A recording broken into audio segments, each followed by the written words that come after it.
Hey everyone, you are watching JavaScript for Beginners Lesson 4.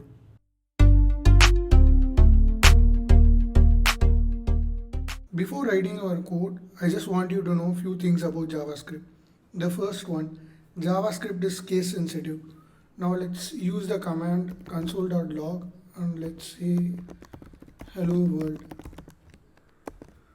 As you can see here, we just got the output. Now let's just simply copy this command and let's change the first letter to capital C and let's just save this.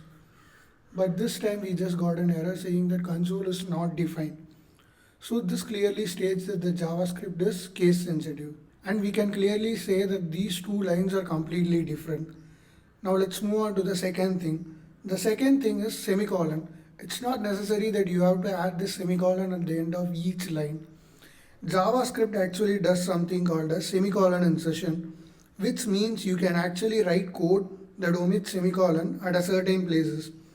So they will basically be added for you when the code is being passed. It's not necessary that you have to know all these things when you write your code. So for the simplicity's sake, we developers usually write code without the semicolon. The last thing is you have to make sure you use different names while using the variables in JavaScript. Now let me show you a quick example. Let's say let age equal to 20 and now let's say const age equal to 30. We just declared two variables with the same name, so we just got an error saying that redeclaration of let age, it is previously declared at line 4. So you have to make sure you use the different names for variable and more about variables in the future videos. And let's now do a quick recap. You have to make sure that JavaScript is case sensitive.